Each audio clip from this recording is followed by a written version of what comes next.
భారత్ నేపాల్ మధ్య మళ్ళీ ఒకసారి బౌండరీకి సంబంధించినటువంటి అనేక అంశాలు తెరపైకి వస్తున్నటువంటి నేపథ్యంలో అసలు భారత్ నేపాల్కు ఉన్నటువంటి ఇంటర్నేషనల్ ట్రీటీ ఏంటి, అలాగే స్నేహంతో కూడుకున్నటువంటి పరస్పర దేశాల మధ్య ఎందుకు ఈరోజు ఈ విధమైనటువంటి వివాదాలు చెలరేగుతూ ఉన్నాయి. అలాగే మనం చూసినట్టయితే మనకు 2019లో భారత్ ఎప్పుడైతే మ్యాప్ను ఒక రీడిఫైన్డ్ మ్యాప్ను ప్రవేశపెట్టిందో దానికి ప్రతిగా 2020లో నేపాల్ కూడా ఒక రీడిఫైన్డ్ మ్యాప్ను మళ్ళీ ప్రవేశపెట్టినటువంటి నేపథ్యంలో చాలా వాడివేడి చర్చలు అలాగే వాదోపవాదాలు కూడా జరిగాయి. ఇప్పుడు ప్రస్తుతం Balen Shah, the prime minister of Nepal, first parliamentary స్పీచ్లో చేసినటువంటి కొన్ని వ్యాఖ్యలు మళ్ళీ ఈ దుమారాన్ని మళ్ళీ కంటిన్యూ చేస్తాయా, లేక ఒక శాంతియుతమైనటువంటి ఒక ఒప్పందం కానీ ఒక మంచి నేపథ్యం కానీ మనం చూడబోతున్నామా అనే అంశాలని ఇప్పుడు మనం ఒకసారి స్పృశించే ప్రయత్నం చేద్దాం.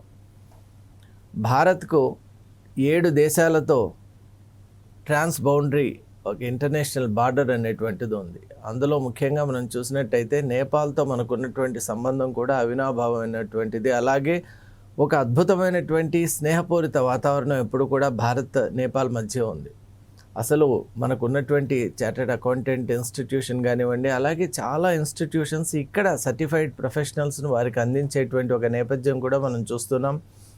అలాగే దాదాపు 8 మిలియన్ నేపాలీస్ మన భారతదేశంలో సురక్షితంగా ఉంటున్నారు. ఈరోజు కూడా వాళ్ళ కార్యకలాపాలు నిర్వహించుకుంటున్నారంటే దానికి భారత్ నేపాల్ మధ్య ఉన్నటువంటి ఒక ఫ్రెండ్లీ రిలేషన్సే కారణం అని మనం చెప్పుకోవచ్చు. అలాగే మనకు ఒక free trade and movement of people treaty కూడా ఉండడం చేత భారత్ నేపాల్ మధ్య బార్డర్ ఏరియాస్లో కూడా మనం చూస్తాం, ఇటు బీహార్ వైపు నుంచి కానివ్వండి, అలాగే ఇటు ఉత్తరాఖండ్ వైపు నుంచి కానీ మనం వెళ్ళినప్పుడు ద ప్యాసేజ్ అనేటువంటిది రిలేటివ్లీ వెరీ ఈజియర్ అని మనం గమనిస్తాం. మరి ఈ నేపథ్యంలో బాలెన్ షా చేసినటువంటి వ్యాఖ్యలు ఏంటి అని మనం చూద్దాం.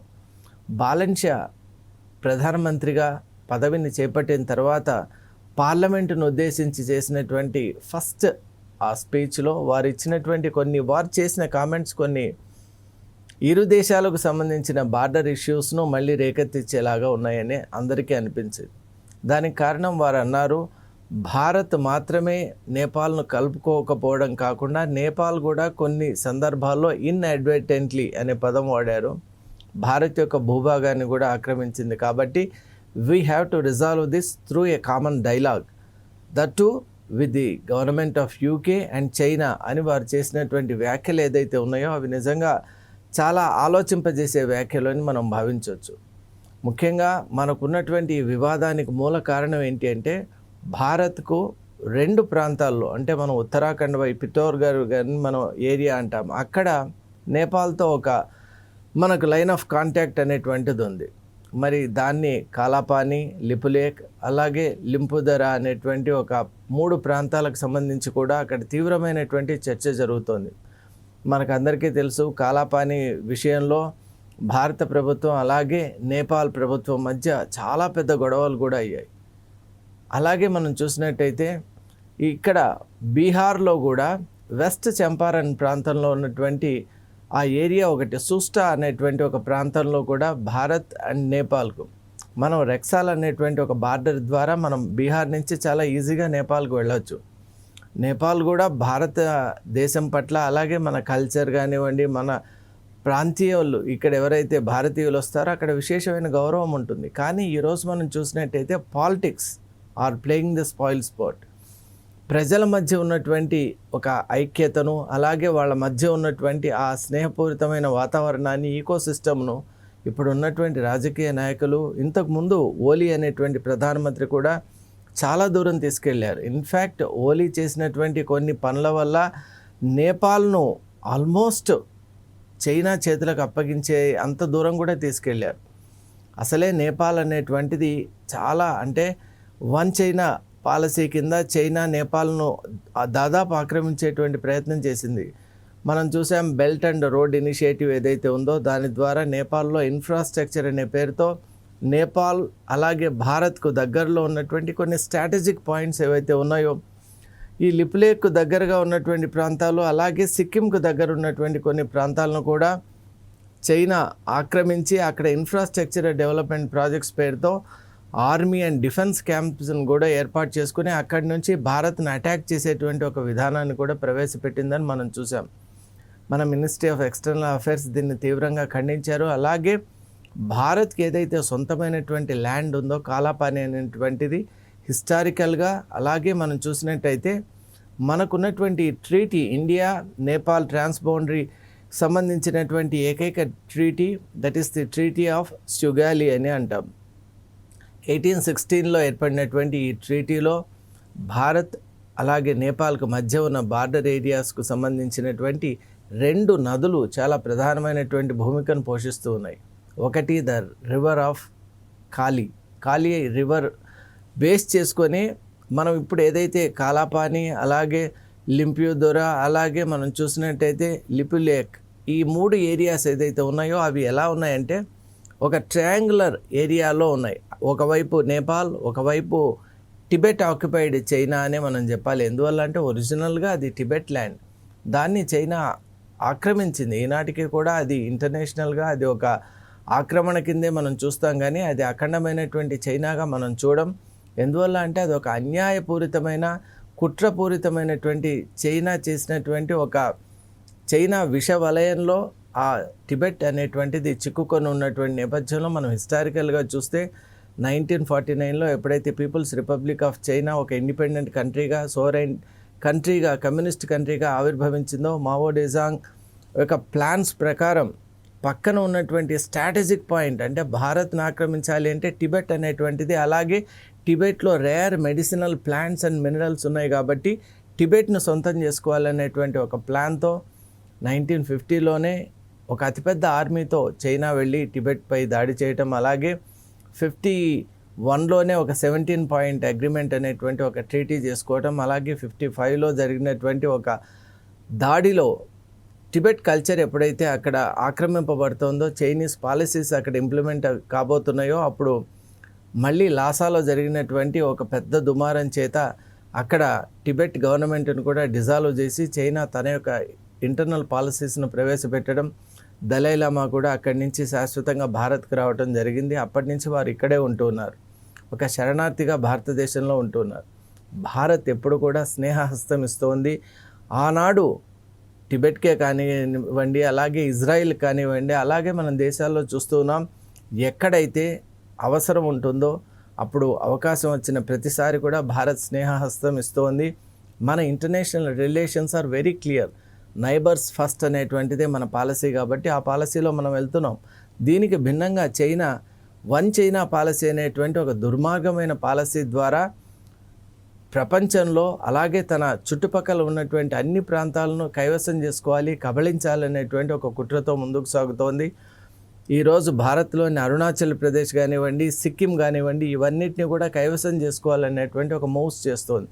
అందులో భాగంగానే నేపాల్ ప్రభుత్వాన్ని రెచ్చగొడుతోంది.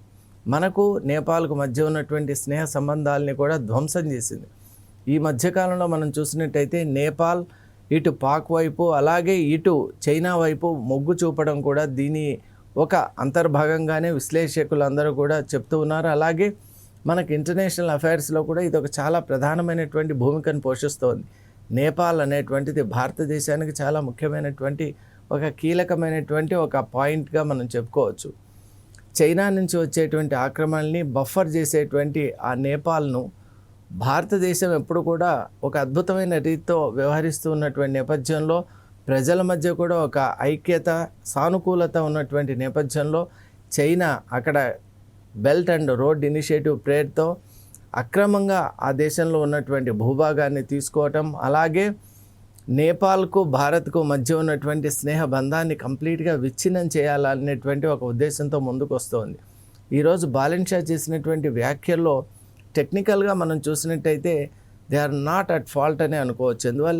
ఎందువల్ల అంటే అతని ఒపీనియన్ ప్రకారం ఇరువైపులా అలాంటి కొన్ని రకాలైనటువంటి తెలిసి తెలియక చొరబాట్లు అనేటువంటి జరిగాయనేటువంటి ఉద్దేశంలో చెప్పారు అని మినిస్ట్రీ ఆఫ్ ఎక్స్టర్నల్ అఫైర్స్ చాలా స్పష్టంగా చెప్పింది. ఏది ఏమైనా భారత్ ఎప్పుడు కూడా చైనా విషయంలో జాగ్రత్తగా ఉండాలి. ఎందువల్ల అంటే భారత్కు చైనా నుంచి అక్కడ open exit and open clearance ఉంది ఫర్ సిటిజన్స్. దాని ద్వారా ఇంటర్నేషనల్ క్రిమినల్స్ కానివ్వండి, గ్యాంగ్స్టర్స్ కానివ్వండి, ఉగ్రవాదులు కానివ్వండి, వాళ్ళందరూ కూడా చైనా నుంచి కానివ్వండి, ఇటు పాక్ నుంచి కానివ్వండి, ఎవరైతే చొరబాటుదారులు వస్తూ ఉంటారో వాళ్ళు నేపాల్ను ఒక స్థావరంగా చేసుకొని వచ్చేటువంటి ఒక అవకాశం ఉంది. కాబట్టి ఆ దేశంతో మనకు ఎప్పుడు కూడా మంచి సంబంధాలు అనేటువంటిది చాలా ముఖ్యం. అందువల్ల భారత్ కూడా అక్రాస్ ది టేబుల్ దీని గురించి ఆలోచన చేయాలంటోంది. ముఖ్యంగా మనం చూసినట్టయితే హిస్టారికల్గా కూడా అక్కడ కాలాపాని అనేటువంటి ఏరియా ఏదైతే ఒక డిస్ప్యూటెడ్ సైట్ ఉందో 2019లో భారత ప్రభుత్వం చాలా స్పష్టంగా అక్కడ ఒక రోడ్ ఇనాగ్రేషన్ చేసింది. దాని ద్వారా మౌంట్ కైలాస్కు వెళ్ళేటువంటి మానస్ సరోవర్కు వెళ్ళేటువంటి యాత్రికులకు లిపులేక్ ద్వారా కనుక వెళ్ళినట్లయితే చాలా ఈజీగా, సులభంగా, సునాయాసంగా చేరుకోవచ్చు అనేటువంటి ఉద్దేశంలో మన భూభాగంపై ఒక రోడ్డును తయారు చేసుకున్నటువంటి నేపథ్యంలో నేపాల్ ప్రభుత్వం దాన్ని వ్యతిరేకిస్తూ కాలాపాని అనేటువంటిది, ఆ కాలా నది అనేటువంటిది ఆవిర్భావ స్థానం ఏదైతే ఉందో అది నేపాల్లో ఉంది అనేటువంటి ఒక వింత వాదన తీసుకుని వచ్చింది.